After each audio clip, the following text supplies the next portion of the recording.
Hey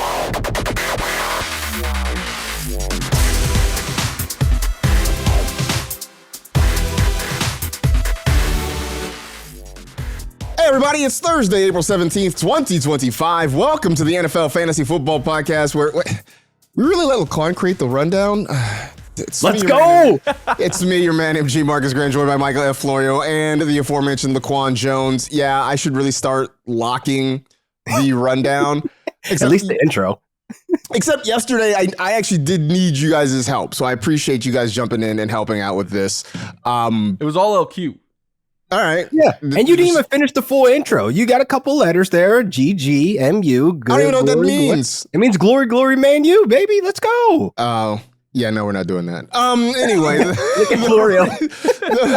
The reason I needed help yesterday, my kid's on spring break, so we took him to Disneyland yesterday. You know, I am fortunate that I have a couple side hustles that allow me to go there for less than the full price of admission, because otherwise that place would bankrupt you. But yeah, so like, you know, we took the kid to Disneyland. We let him ride some rides. He's like at the point where now he rides like the big kid rides and stuff. That's awesome. Which is great, because like there's only so many times I can ride It's a Small World in a day. The worst ride in the world, in my opinion. Here's the thing. It's good on a hot day because it's air conditioned in there and you can just sit on the boat and close your eyes for like, you know, 8 to 10 minutes. Like that part's kind of nice, but Then you otherwise leave with that song drilled in your brain. Yeah, that song's stuck in your head for forever. Noted. But now he rides other stuff. We got on Big Thunder Mountain. We got on the Matterhorn. We did Space Mountain. So like now it's cool. Like I can go and hang out with him. So, How many Dole Whips have you had? no, he's a cotton candy kid. So a lot of cotton. Nice. A lot of cotton candy. Anyway, we still got more draft stuff to talk because we are officially 1 week away from the NFL's onboarding process happening on live television in front of everyone. It's what it is. It's the hiring process, which, by the way, makes it even more bizarre that they play the national anthem before the draft. That will never not be weird to me. You are making job offers to people. Think about it. When you got a job offer the last time, did they play the Star Spangled Banner? They did not. Right. That would be weird. Stand yeah, up we do and, that. like, salute or whatever. Right. And like, oh, here, by the way, so you got a meeting with HR. Like that's, like, it's just weird. Wow.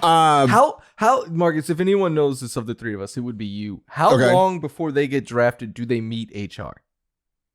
Oh, I would imagine it's probably within like 24 hours, right? Because usually when you get drafted, especially like the first round guys and stuff, like they immediately put you on a plane and ship you off to wherever, you know, whatever team facility there is. And yeah, I would think as you walk in and you're signing contracts and taking photo ops, like, yeah, I'm sure a big part of it is you go sit down and, you know, get your little HR manual and do all your, you know, trainings and all that kind of stuff, you know? Your ninjos?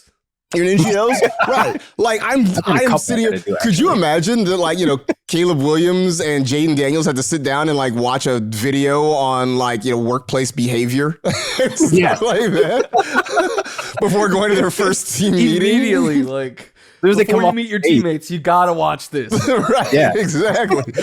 Yeah. So anyway, that's neither here nor there. We are going to talk some wide receivers. We were lucky to talk to Matt Harmon earlier in the week and get his thoughts on some of these prospects. You can go check that out in your podcast feed. But now we're going to kind of break down our tiers, give you some of our thoughts about what we like, what we don't like, the expectations, and maybe potentially some landing spots as well. But first, a few news headlines to get to. One, speaking of wide receivers, Travis Hunter said recently that he would rather stop playing football than to just play one position. I love this.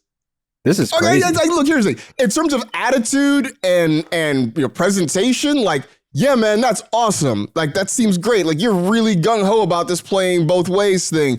Florio, do you buy it, though? Right? Like, if he gets drafted, let's say he goes number 2 to the Browns, and they're like, you know, they get through training camp, what have you, and, you know, week 3, they're like, hey, man, we just want you to focus on corner, right? Like, you're so good there. We need help in the secondary. We want you to... Do you really think Travis Hunter's going to be like...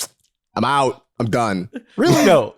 No, he's being extra right here, but I love it because to me this shows one how much he truly like loves and wants to play both sides of the ball and everything. And my biggest fear is that exactly what you just said, Marcus, that a team is going to draft him and be like, it's much easier for you to be a primary corner and have packages where you play wide receiver than vice versa, because he's the best wide receiver in this class, in my opinion. He would be awesome for fantasy in that sake. But here's what I keep saying, right? Like when the Angels, was 8 years ago now, signed Shohei Ohtani, everyone was like, he has to pick one side or the other. He cannot be both. His body will not hold up.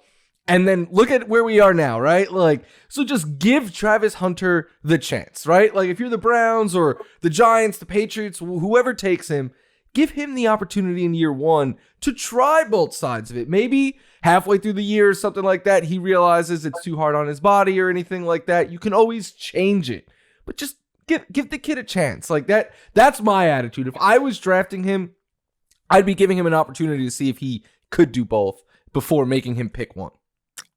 I definitely hear that argument. I 100% hear that argument. And I would add that if you're going to do it now when he's still young, when it's still early in his overall football journey, right? I mean, ideally, this is a guy who has a long professional career. It's going to be a little bit harder to do that at 27, 28, 29 years old than it is right now at this. So I would say give him the shot. But I will ask you now, Laquan, if he is playing both sides, right? If he is both a corner and a wide receiver, is he going to have any true fantasy value? Ooh, that is the big number one question, because honestly, as a fan of him and watching him play wide receiver, you would like him to be on the field just as much as he is on defense, but it's a matter of where he goes with these teams. Like, it's like, all right, Joe Shane saying basically we have a need at corner. So that's like indicating like, hey, this guy's going to play defense. So he's not going to be involved on offense that much. So as a fantasy manager, you're like, what the heck? Like, I expected the best wide receiver in the class to be playing wide receiver at least 60% of the time. But it's one of those things, man. Look, it's April. I mean, look, when camp starts, we'll start hearing more rumbles like, hey, he's played this many snaps with this squad, the second team on defense, but he played, like, we're going to start hearing all this stuff soon as camp comes around to get a clearer understanding of what he's projected to do. But I'm with you guys. Just let him do it for one season. He has to do it now. Because imagine like you up there in 26, 27, where your body is starting to show indications. You're almost 30, bro. We're not going to be talking about this by then because he's going to pick one area. So let him have the year where you think he excels best at. If it's wide receiver or corner, year 2 and 3, you can still flirt with it and kind of put him in packages. But after that, I don't see it going past his rookie contract and him playing both ways, because you're just going to shorten his whole NFL career because he's going to be playing with some big grown men, like some men that are bigger than life. Like, thank God Aaron Donald ain't in the league no more, because boy, imagine him running full speed at Travis Hunter. It's going to be an ugly picture. I think it's manageable though, right? Because like, it's not like he's a running back. I agree with your point, LQ, and I think the NFL is going to think that way. But if I draft him, I'm telling him, go down early, like slide, run out of bounds, stuff like that to manage the hits. And on defense, I'm telling my safeties, if they complete a pass on this kid, get over there and tackle. Like, I don't want this kid having to tackle in open field repeatedly over and over again. So like, it is two positions that are a little bit more, but for fantasy, I'm scared because we don't know what it's going to look like yet. We don't know how it's going to hold up. To me, he's a clear better in best ball kind of option. Yeah. But even then, I wonder if there's just a ceiling overall, because like I don't see him playing a full complement of snaps on defense and then also giving you, 40, 50 snaps as a wide receiver either.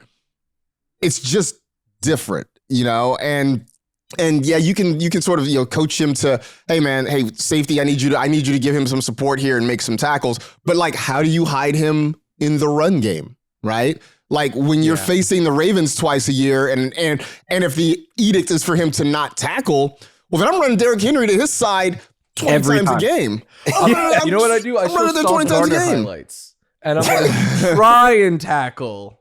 Yeah. Like, he's going to be making a lot of business decisions, and I think that's where he becomes a liability on defense. So he should just be focused more so as a wide receiver to make the big impactful plays that he does. His college coach was a master at business decisions and was known. Look, Deion was known for a lot of things. He was a great cover corner, right? He locked down that side of the field. Deion was not necessarily known as a great tackler. That was just not part of his game. Like, he figured out how to obviously excel and be a Hall of Famer without having that part of his game there. Yeah. So, I mean, hopefully those are some lessons he imparted to Travis Hunter. I just, I think everybody's hyped on him because of what he can do, and we're all very curious to see what he can do at the next level. But I just have this feeling that for our own greedy, selfish fantasy purposes, it's going to be underwhelming, right? That Which is disappointing. the production won't match the talent. Because if he played just wide receiver, what's his upside? I think he has wide receiver 1 upside. Like, I'm about to say, where does he go in drafts if he's just focused on wide receiver? I mean, I have an idea of maybe the first round, depending on which team he goes to. Yeah, I mean, possibly, but it just, there's that other part of it that's going to really have a big impact on it. Giants general manager Joe Schoen says it is not, quote, mandatory to draft a quarterback after they went out and signed both Russell Wilson and Jameis Winston. But also, Joe Schoen, they are working out Shedeur Sanders for the next couple of days. So Travis Hunter's former college teammate could land in New York. Laquan, do we think they take a swing at Shedeur? Do they still draft a quarterback, or do they ride into this year with Russ and Jameis and then plan for 2026?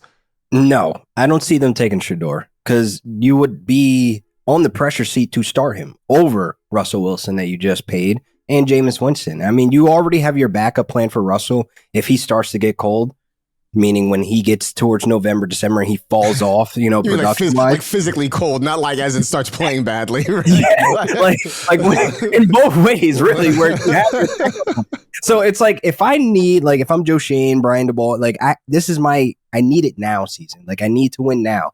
I'm fighting for my life. My job is on the line. I do not see them going for Shedeur there. It's just too much of a risk, too much pressure. And this kid is bringing in a lot of the circus, and it's New York. The spotlight's already big. Like, it's one of those things that you're just going to have that unnecessary noise in the background if you're not starting him. And if you're starting him and he's buns, then you're going to hear it even louder. So it's one of those things that I think personally, they just skip out on the quarterback in the first round because there's opportunity for them to get Milroe. There's opportunity for them to get Jackson Dart in that second round. Like, I rather see them go that route so they have a blue chip in the house. Like, all right, cool. We'll roll Russell as much as he can. We'll roll Winston if he comes in. It is what it is.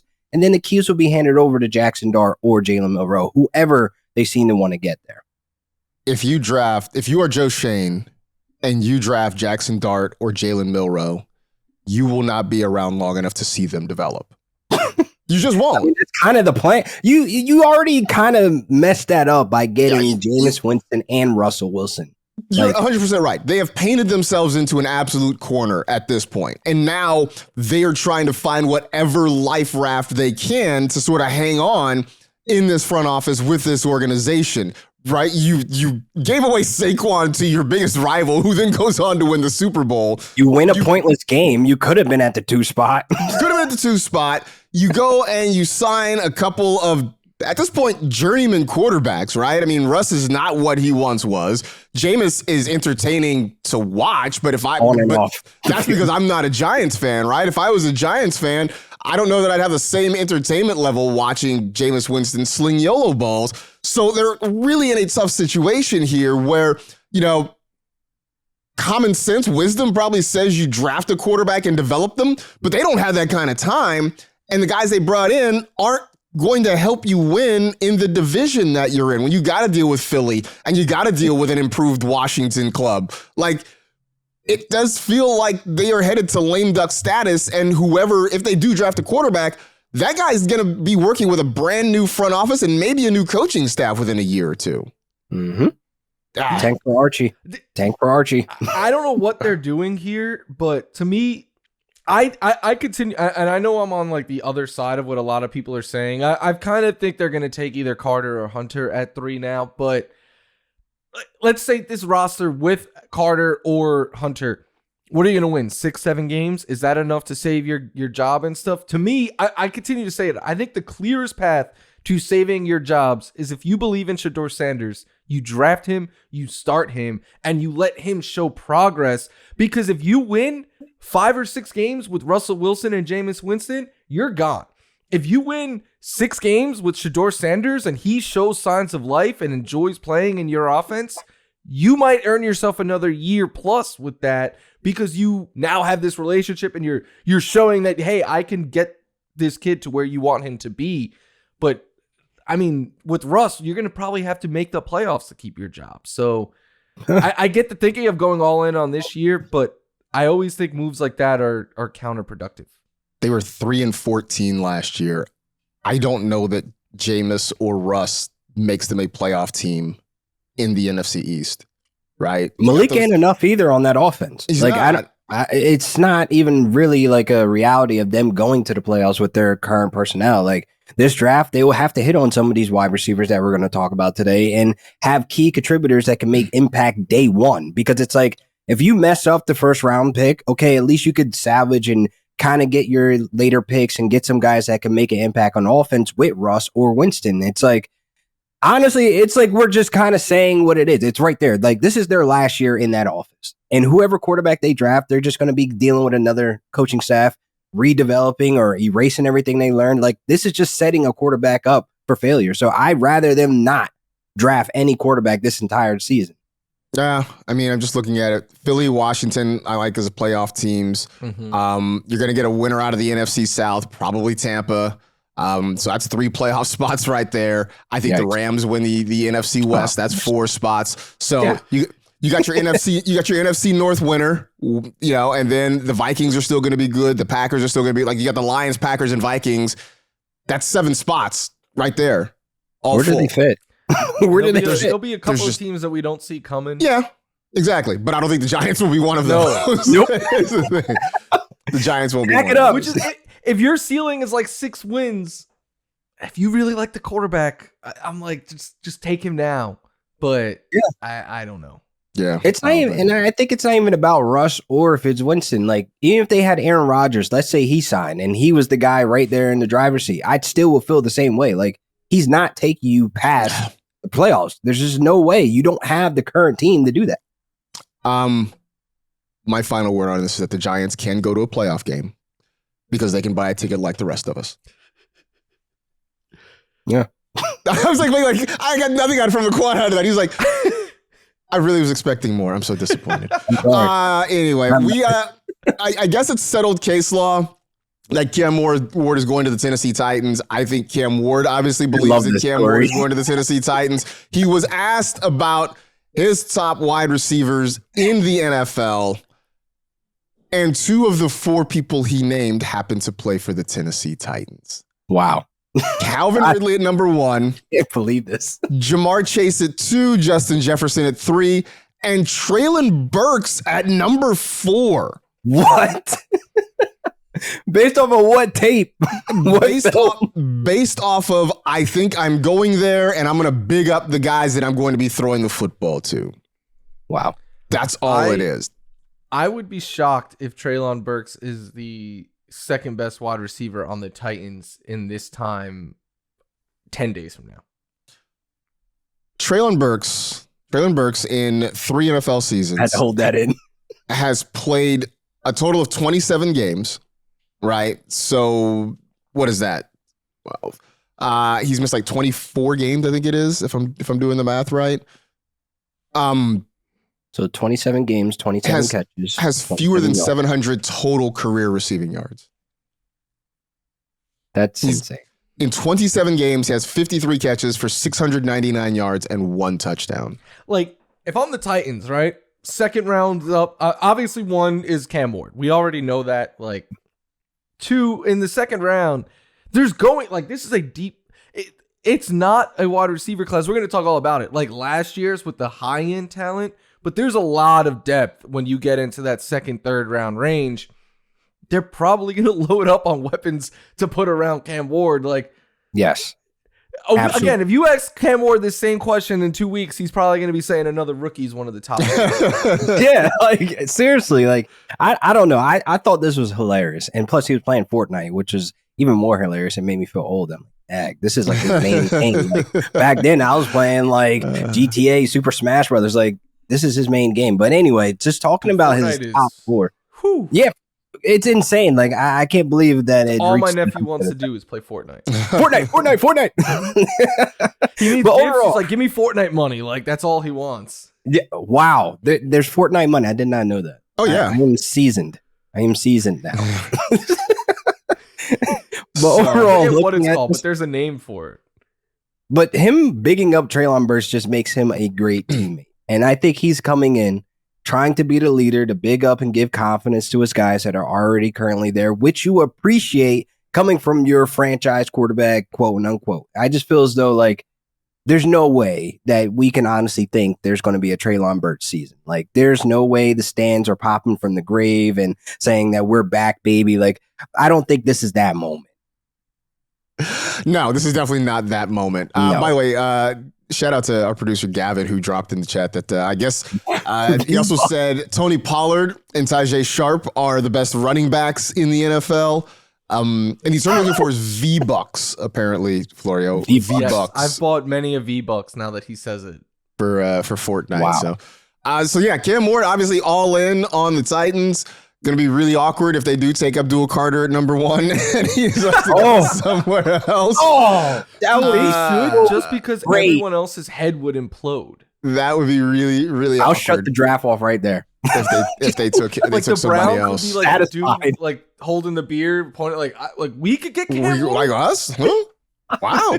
That changes the entire draft. That would change the entire draft. All right, we waited until the very end to give you the wide receivers because it is arguably the deepest position in this draft. Running back is very good, very deep this year as well. But the way wide receiver has gone in the last few NFL drafts, we've seen so many guys immediately step in and make an impact. And there's a chance we could have that again this year. Although the consensus, fellas, is that this draft, this wide receiver class maybe isn't quite as good as what we've seen in years past. Nonetheless, there are some real difference makers potentially here in this group. Tier 1, it is a man unto himself. It is Travis Hunter. We talked a little bit about him at the top of the show, but I'll ask each of you, starting with you, Florio. At this moment, not knowing where he's going to be, not knowing what position he's going to primarily play, where are you comfortable taking him? Is he a top 30 receiver, top 40 receiver? How comfortable are you, with drafting him? I want to say top 40, but I feel like other people will pull him up. Look, this is all subject to change based on where he ends up. Because just like Laquan was saying last segment, like we are going to get answers throughout the spring and summer. And like, I'm sure as early as like the day after the draft or whatever, there's going to be articles out there like, here's how the new team he's on plans to utilize him. So I know landing spot matters with all teams, but I feel like Travis Hunter is maybe the most landing spot dependent prospect ever because of how special he is and how differently he can be utilized. But just as a wide receiver, there's nothing I don't think he can do. Like I think he's a tremendous route runner. He's got elite speed. He could do what I love, and that's win in numerous different ways. He could win after the catch. He could win downfield. He has good hands. He could win contested catches. He didn't have to a bunch in college, but when he did, he was able to make those plays. And again, the speed is what I go back to, because to me, speed separates like good and great, and he has that high-end speed, that second gear where he could be a big playmaker, a home run hitter. And I think if he was to play wide receiver exclusively in year 1, like let's say he wasn't a corner, he is a top 30 wide receiver for sure. And I think maybe even top 24 because of how wide receivers have been pulled up in recent years. And his upside would be a wide receiver 1, or high-end wide receiver 2, something like that. But again, so much is just determined on how he is going to be utilized. And until we get those answers, I'm not willing to push it. I don't even know if I'll be willing to push him up after we get those answers. It all depends on how they're going to use him. So I'm looking, Laquan, right now at the Fantasy Pros ADPs, the consensus ADPs. Hey, I was looking at that too. Sweet. Well, we can look at it together. Travis Hunter right now among wide receivers is wide receiver 56. Wow. Sandwiched between Michael Pittman Jr. and Quentin Johnston. I suspect that is just a function of the unknown talking, correct? Yes, that's definitely the function of that. And like even at other places, like on Underdog, he's like wide receiver 43, and he's going off the board after, Khalil Shakir. He's going around where Matthew Golden's getting pulled off and Luther Burden. And like I feel like some people in the best ball community are understanding like, hey, this kid is going to play at some point. He's going to make big plays at some point. But what matters to me is the volume, because like we talked about it, like he's going to be in some of these packages. How many targets per game is this guy going to see? Like, is he even going to have opportunity like to be on the field when they're in the red zone? Like, these are all things that, we need to consider and understand and have our expectations in order. Like, I won't be touching him in redraft. Like, that's already a given. Like, this summer, I won't lose any sleep on missing out on him. I don't care if he finishes a top 15 wide receiver. Great. I'll buy in next season. Let's keep the ball rolling, But like this year, I've taken too many chances and I've taken too many risks on guys that just had too many question marks. And like this time I want to play it plain, simple, and safe. And I understand scary money don't make money, but Marcus, what do you always say? You never lose money off a profit, right? Never lose money making a profit. Never there you broke. go. So yeah, I can't see myself like talking him up and like saying like, yo, now we have the idea that he's going to be playing wide receiver for X amount of snaps per game. Like it's one of those things like we just have to wait and let it play out. Like I can't get on this mic or go anywhere and say, Travis Hunter, you must draft him because of X, Y, and Z. I don't care where he's at. If he's going wide receiver 56, I'll take him in every draft because we're talking about him being a late round dart throw at that point. And worst case, I could cut him. But if I have to use a significant pick on him, then I feel exactly like Laquan does. But he's going around your boy Khalil Shakir. That's highly disrespectful. Like I think that's crazy disrespect that Khalil Shakir is still being looked at as like Shakir's 50. No. Shakir's I got 44. 40, oh, yeah, 44. Yeah. So that's a 40s. Yeah, no, like Shakir's the exact opposite of Hunter. He's super safe. But if we're getting outside the 50s, to me, I just want upside at that range. Yeah. Yeah. So I'll ask you this, Florio, because of the three of us, you're the one who still plays the most fantasy baseball. I had to sort of retire from that. Because Travis Hunter is playing both offense and defense, the Shohei Ohtani comparisons keep coming up, right? I get it. And I'm not bringing this up to try and lift one up at the other's expense, but I will say that in fantasy, I think the difference between them is that Shohei can do both pitch and hit. And I mean, correct me if I'm wrong, he's still a high first round pick in fantasy baseball, correct? He was the number one pick because what he did hitter wise last year was so good that like it was him and Judge were the top two hitters, and then you add in that it also baseball is weird because it's very format dependent. Like in weekly leagues, he's kind of viewed only as a hitter because you're not going to take all his at-bats away just to get that. But in daily leagues where you get to pick, he's by far the best player because you start him as a hitter like 6 days a week and then you throw him as your pitcher the other day. Like it's a cheat code. Yahoo, though, has him as two separate players, and I hate that. Oh, what? As somebody who doesn't play, that would seem to make the most sense. But again, I haven't played fantasy baseball in years, so I don't know if I get a vote Hunter has necessarily. two players available in drafts. Okay, do it. I mean, I guess, but if you don't play IDP, it doesn't matter. IDP. That could, yeah. IDP league is going to be interesting. I've seen him getting talked up in the fantasy streets too in the IDP community. Like, hey, draft Travis. Like, I'm like, wow, okay, yeah. Yeah, except that again, having the little bit of IDP that I know, if Travis Hunter is the corner that we think he can be, he's not going to be a good IDP player. Like because he's not going to get targeted. Because people are going to target him. He's not tackling. And especially if he's not making tackles, then like, what are you really getting? You need picks. You need pick sixes. But I'm guessing in that IDP slot, he still will account for offensive fantasy points as well. So it's kind of like I know with Ohtani with baseball, it's like you only get hitter or pitcher points depending on where you use him. Which I'm like you should get all of it because he's a unicorn and he should be treated as such. But then people are like, well, if you don't have Ohtani, you're going to lose every time. I wonder if Julio Jones got IDP points when he was making that random tackles and stuff at times, playing defense. I mean, if you're on probably, depending on your scoring. All right, then, Travis Hunter should get offensive points in the IDP slot. I'm just saying. I mean, how many tackles does Jameis Winston have? Does that we can go down the rabbit hole if this is what you want to do, right?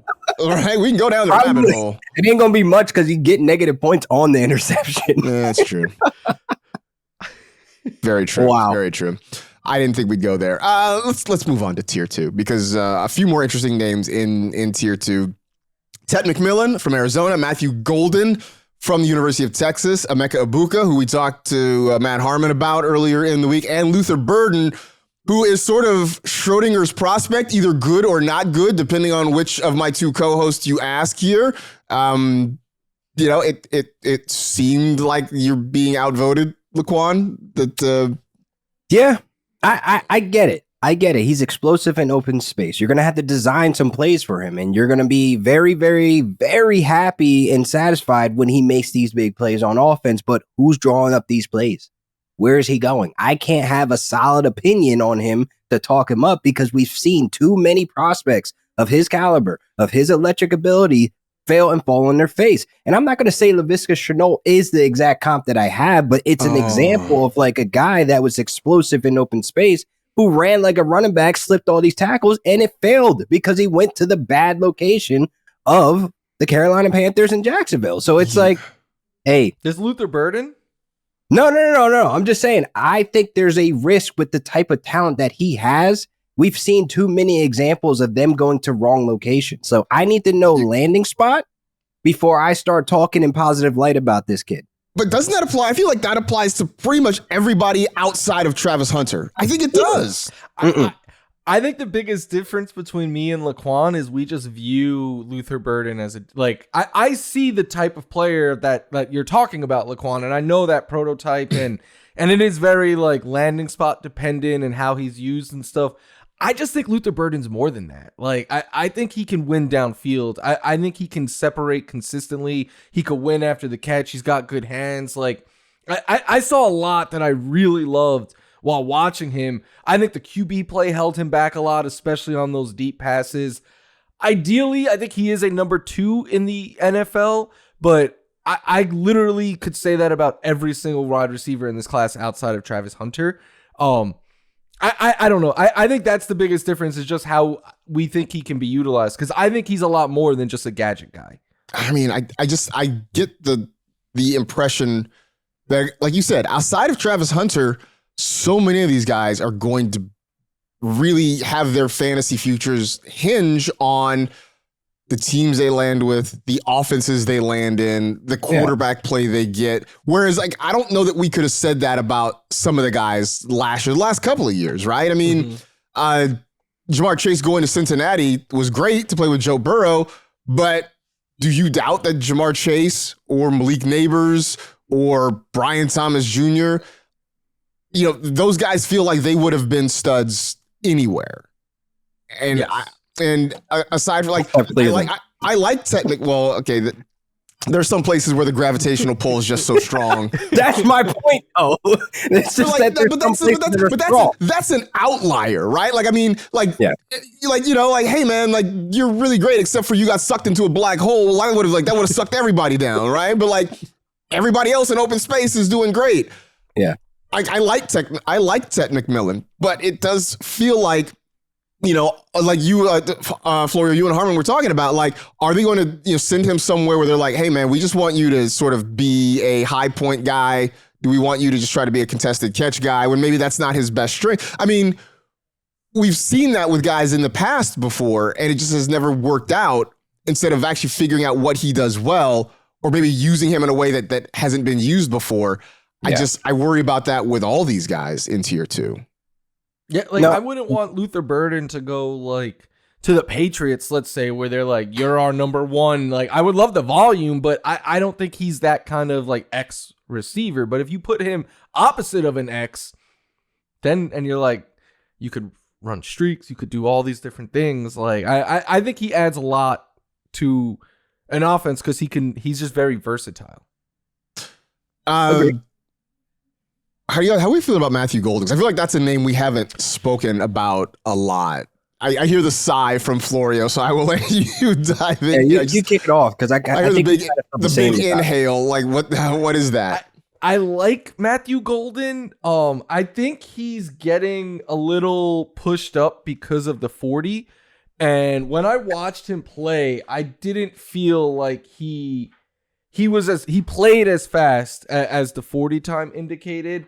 And then of all of these players in tier 1 and tier 2, I feel like he has the greatest chance of potentially busting because like his college production doesn't match the hype that people are talking about him like is he the best receiver in this class? I never saw that while watching him. I saw a really good number 2 at the NFL level. Like I think his ceiling I wrote is like he could be like a Jalen Waddle type, but not as good as Jalen Waddle. And Marvin Mims was another name that came to mind, but I don't know if it was the Q because I didn't love the QB play. I think at times the downfieldness held him back, but like there was a lot of screens and stuff like that in his game, and I like him. Again, I agree he belongs in this tier and all of that, but if you ask me of these names, who's most likely, who has the highest chance of not living up to expectations, I feel like he's the answer. All right, where are you? Where I'm at with it, like when I was watching it, it was more so of like, okay, this guy can really take the top off. He's fast. He could be reliable. And like, I looked at him like how you said Waddle, like his role will kind of be like a Waddle, a Devontae Smith, like these guys that are wide receiver 2s to an alpha, and they could have that ability to step up at times as a wide receiver 1. Like I feel like he will be in a situation like, let's say he goes to Dallas. Let's just pinpoint him to Dallas. That'll be a great location for him to really act as a number 2, but at times can really help CD Lamb get open, help CD Lamb just kind of take a break, running those deep routes. You don't have to use CD deep all the time where Golden will take the top off. So I feel like this will be an area where like he will fit perfectly. And for fantasy, it may translate to a weekly starter. So it's like one of those areas of like, we're back to the landing spot. We're back to where he needs to go. But it's more so of like if a team understands that he is not a 1 and he's not the best player in this draft, the best wide receiver in this class, then he'll be able to be successful fantasy wise. And that's how I'm going to address him in draft when these drafts start coming up, especially with rookie drafts underway now. Like he's going in the first round. I think you do take that. I think you do take that opportunity to take him in the first round of a rookie draft because again, my ideal of how I look at him as like a wide receiver 2 with some wide receiver 1 upside on a good team. I'm looking at his profile on NFL.com and Laquan, Lance Zierlein comped him to Chris Olave. And there goes Laquan. He's leaving the show. Olave is a good player though. He's a good player. Don't give Matthew Golden Derek Carr, please. I was about to say, just don't give him Carr. If he doesn't get Carr, we're good. I mean, depending on how things go, Chris Olave may not have Derek Carr this year too. Depending on discontent is getting heavier. That shoulder situation. How do you guys feel about player like because Golden has never had like 1,000-yard season or anything like that, and I believe if I'm remembering correctly, like Isaiah Bond, he outproduced Bond, but like I don't know, like do you guys ever hold that against a player where like they don't put up huge college numbers?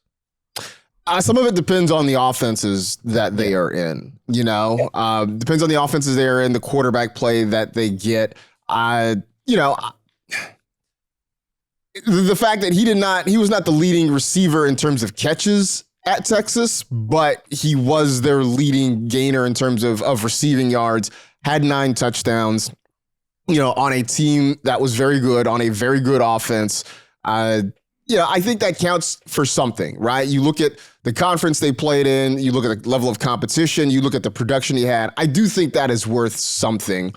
But I think a thing that is sort of consistent with everybody, pretty much everybody in this class, is that there aren't any guys that I look at as true alphas, right? They're all a lot of really good complementary pieces. I've seen Matthew Golden mocked to Seattle, and I'm sort of like, it'll be a good fit, I think, in terms of the opportunity. I don't know that it necessarily elevates the Seahawks offense, at this point, right? Like can JSN and Matthew Golden with Sam Darnold at quarterback be the trio that really gets this offense over the top? And I don't think so. I think it's kind of a middling offense if that's what they're going into the season with. I think the same thing with Emeka Ibuka. I think he's a good player. I thought it was interesting when we asked Harmon about all the recent guys coming out of Ohio State where Ibuka fits, and his first reaction was, I think he's kind of the bottom of the list. Not that he's saying Ibuka is a bad player, but when you compare him with the Garrett Wilsons, the JSNs, the Chris Olaves, that Ibuka doesn't necessarily, Marvin Harrison Jr., he doesn't necessarily rate with those guys. He needs volume more than any of these other guys for fantasy. Yeah. And can he go somewhere to get that level of volume? I mean, I guess somebody will draft him as such, but I don't know that I would just bring him in and load him up with targets in year one. I don't know. Because he's not a big play guy, so more than anyone else. But last point on Golden is I'm not a huge college football guy, as you guys know, but like me either. I know coming into the year it was like McMillan and Burden are the top two wide receivers, and obviously Travis Hunter, and then at the end of the year it was all like McMillan is the number one guy. And then Golden ran the 40 and everything kind of changed, it seems to me. And I don't want to overestimate him just because he can run fast in shorts. Well, that makes you different than Al Davis. That is the thing I do miss about draft season, when Al Davis was still with us and running the Raiders, is that you could just look at the 40 times and you could easily predict who the Raiders are going to draft, because like this guy had the fastest 40. You're a Raider. Like that was pretty much how it went.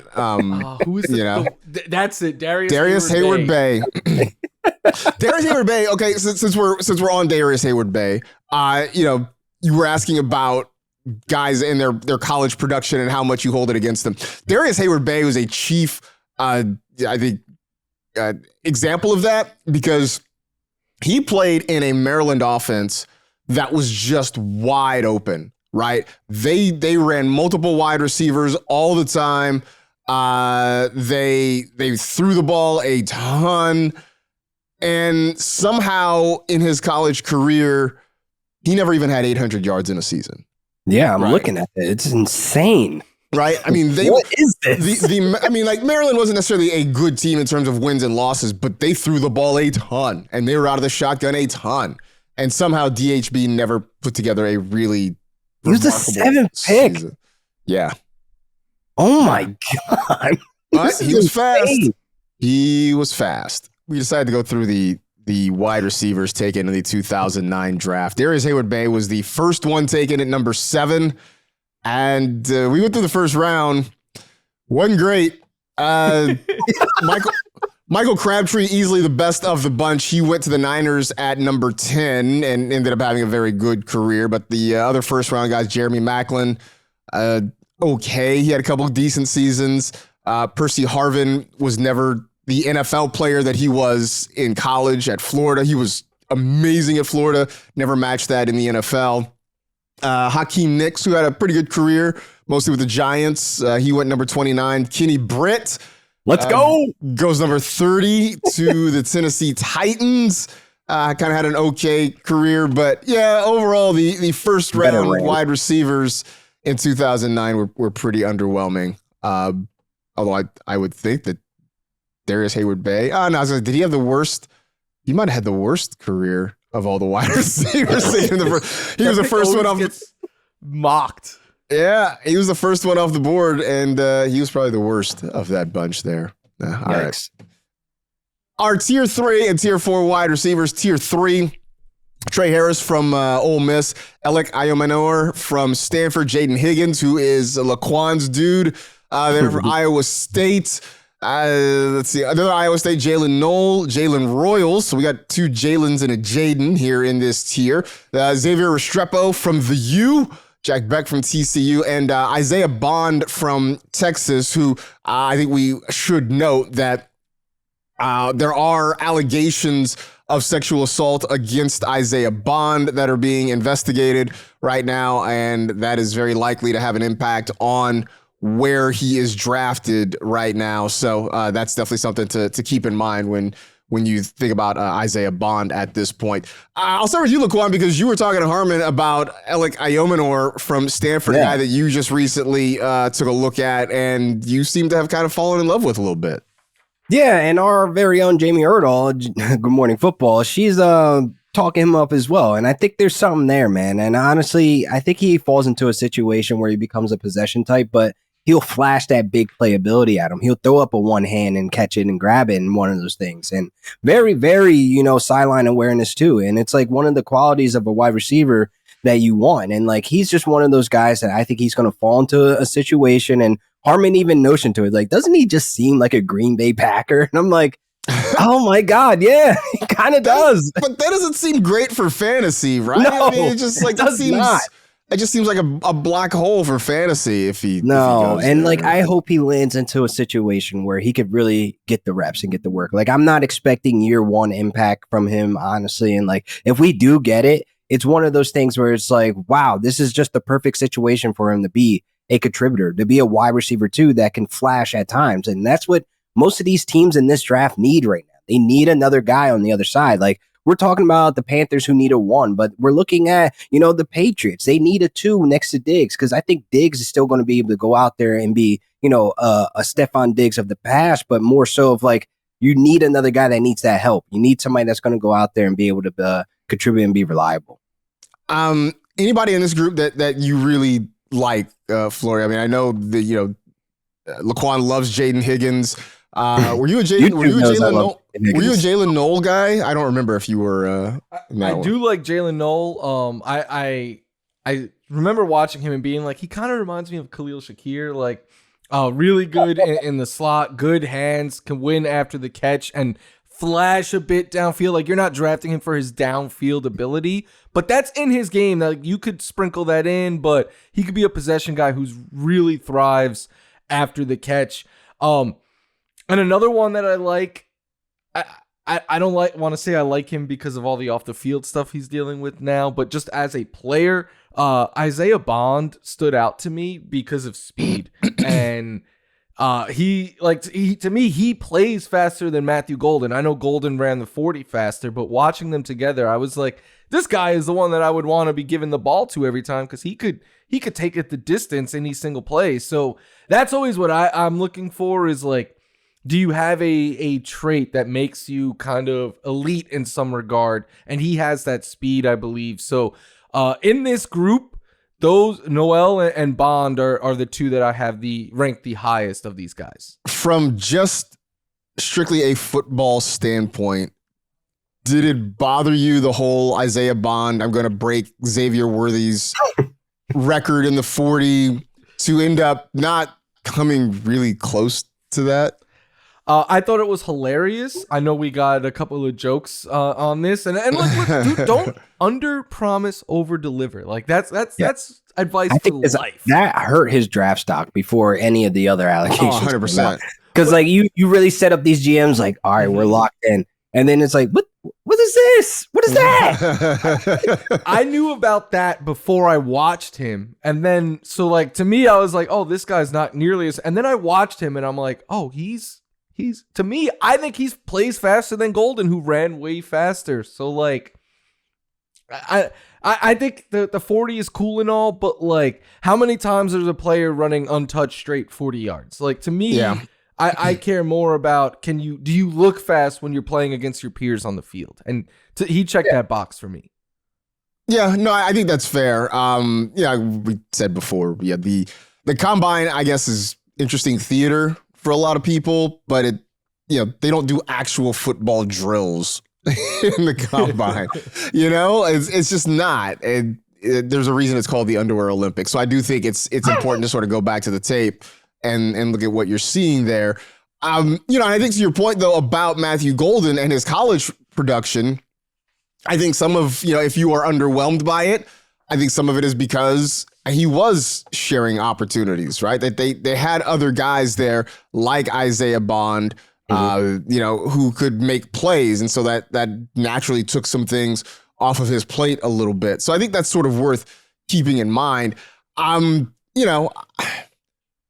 I like Bond. I like Io Manor. But again, I think if we talk about the guys in tier 2 being landing spot dependent, then what does that mean about the guys in tier 3? You know, that you're really guessing is that, you know, like late round, at best late round dart throws, but probably more dynasty dart throws than anything. Jalen Royals is a name that comes up a lot too in the fantasy streets. And I think it's more so his landing spot needs to be an understanding from the coaching staff that they need to know what his role actually is. Cause like he's better after the catch. Like he's not a guy that's going to constantly win down the field. Like he needs to operate on those first 2 levels. So like the screens and then little slots, slants, stuff like that. But it's more so if like he goes to a spot that's expecting more from him, I think you're going to be really disappointed even as a fantasy manager of the outcome that you're going to get with him. Yeah. And go ahead. In this range, like, look, I'll say I like Bond and Noel, and Laquan. I know you like Iron Manor and Higgins, and I'm not as high on them as you, but none of that matters, right? Like, this is just how we feel about these players. But if you put the guys that I like in bad situations and the guys that LQ likes in good situations, I'm going to be more on the guys that Laquan likes, you know? And I think Laquan would feel the same way. Like if those guys get buried on the depth charts and some of these other guys now are in a landing spot where they're getting lots of volume, like, yes, some of these guys will be fantasy relevant. We just don't know which ones yet because they're so landing spot dependent. Make the draft in March, please. I laugh because you maybe inadvertently just upended and dug up the whole absurdity of draft season. Right? Yeah. Like, I don't think you meant to do that, but like really, I mean, because like everything you said was 100% correct, right? Like we could sit here and give you evaluations and you can look at metrics and you can break down tape and do X's and O's. But for a lot of these guys, if you just end up buried on a depth chart, none of that matters. Nothing. And all the chatter we've been doing for the last 6 weeks is useless. But, you know, we filled space and we satisfied sponsors. I'm just here to give people expectations to just bring them back a little bit. I'm just here so I don't get fined. That's it. Yeah. Remember the Tyler Johnson year where the fantasy streets were pushing him to be like a second round dynasty pick? Tyler gets drafted in the 7th round. The Tyler Johnson hive was strong for years. I'm part of even were you really? Yes. I wasn't part of the OG. I was part of it when he landed with the Bucks. And then I'm like, okay, opportunity is there. That's the thing. He landed with the Bucks and like they had Mike Evans and then and Antonio Brown. Yeah, and Chris Godwin. Yeah. I'm like, I don't care how good he is. Like, he's just not going to get a legitimate chance on that roster with those guys. He got a shot with the Rams. He showed up in moments. He was very crucial last season. Yeah, by the time we got to the Rams, like, you know, the hive had been hit with rocks and nobody was like caring about it anymore. Yeah. Like, what? But like, look, I know, Laquan, you want the Rams to take a receiver for real life purposes, and I get that. But like, if you put one of these guys on the Rams, they're not going to be, in my opinion, fantasy relevant because you have Puka and Devontae Adams who are going to get 150 targets each.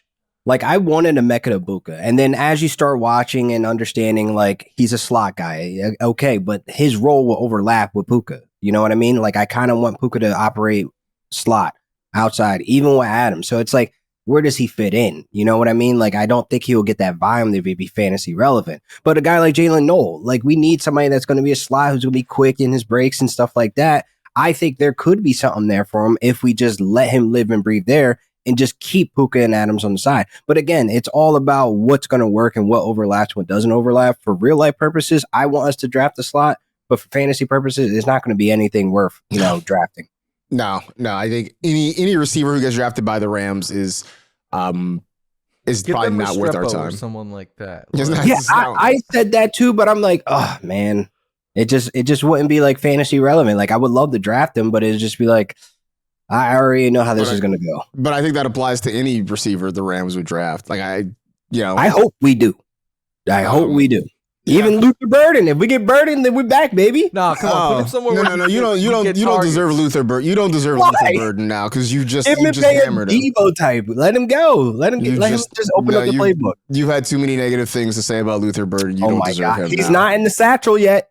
He He ends up in the Rams. Laquan's buying his jersey. Yep. Gavin says the Rams going to draft Luther Burden and Caleb Johnson and force you to watch them both. Gavin's been watching the show too much to know. I'm kind of rooting for this now. I really kind of want that to happen. No. Just to watch him crash out on Friday. Because you've also been you've been very on board with like kind of moving on from Kyron Williams. You're kind of like, I don't know about Kyron. So like if they replace him with Caleb Johnson, that's gonna be that's gonna be a monkey's paw. Like, let's move on from Kyron Williams, and then the monkey paw curls a finger, and then like you're screwed. Real quick, last few minutes before we get out of here. Tier 4, Kyle Williams from Washington State, Pat Bryant from Illinois, Tez Johnson from Oregon, Nick Nash from San Jose State, Ty Felton at Maryland, Antoine Wells Jr. from Ole Miss, Ricky White at UNLV, Dante Thornton Jr. At Tennessee. Florio, anybody out of this group that you particularly have an eye on? I think a lot of these guys are going to be just NFL contributors, if that, except for one. Kyle Williams, and this is how high I am on him. I would put him not only in tier 3, I would put him over all of those other tier 3. Wow. I like Kyle Williams a lot. I know he's small, but he is fast and he can win. And so he's not an X. He's not like an intermediate kind of guy, a jump ball guy, anything like that. But he could win, like you could generate screens or short, quick throws for him, and he could win after the catch that way. Or he could win deep, and he's just as big of a threat on those short passes to turn into a chunk play as he is on those deep targets. So again, not an NFL 1, not an X, anything like that. But I was really happy when we were talking with Harmon the other day, because this is, as I'm sure you guys feel this way too at times, like I'm not a scout or anything like that. So I'm watching these players and writing down what I think, but I'm like, is this accurate? Harmon he said Jaden Reed, and that was the name I wrote down. I wrote Reed and Zay Flowers were two names that came to mind while watching him play. So, like, again, not a 1, but I think there's a lot of big play capability here and upside. And I just hope I know the Bills have been tied to him. Like, that would be a good landing spot for him. Anywhere where you need a number 2 opposite of like a 1, I think is a good landing spot for Kyle Williams. Anybody you like in this group, Laquan? I like a few players like Ty Felton. I like Antoine, a.k.a. Juice Wells. I mean, look, he's kind of versatile, and I like that, on his tape when you watch him, like, he has some personality to, like, all his plays. Like, he has some type of bully mentality. Like, not as versatile as, like, a Debo, but, like, he's looking for the smoke. He's looking for the contact, and it's like, I like wide receivers when they get the ball in their hand, they immediately turn into a running back, and, like, that just gives you so much opportunity for yards after the catch. So, like, guys like that, I think, they'll land somewhere. And like Florio said, these guys will just be NFL contributors somewhere. But I wouldn't be surprised, you see Sunday, you see Antoine Wells in the end zone off of a big play. Yeah, I mean, I like Nick Nash. I understand that, like, he's very the situation has to be almost perfect for him, but he feels like one of those better and best ball guys, right? One of those guys where he'll have a big game or he'll make a ridiculous highlight catch. He'll have a couple of touchdowns and then people will blow fab on him and then you won't see him again for 3 weeks. Like, it has very much has that feel to him. But I'm also, Nash pilled enough that I might just, throw a chip on him late in a best ball draft just because I think there's a possibility of that happening.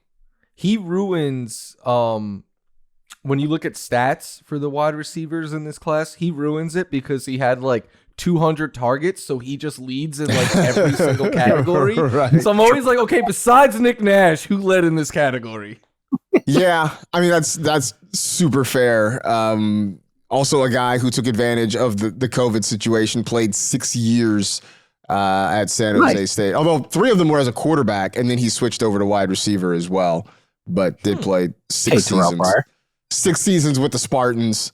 One of these guys was a wide receiver for running back first. I'm drawing a blank on who. Like, a lot of position changes. I mean, I think you got Brashard Smith. He was a wide receiver turned running back. I know that. Wait, I'm thinking of it was a running back who. Yeah, that's exactly who I was thinking of. Yeah, that's my boy.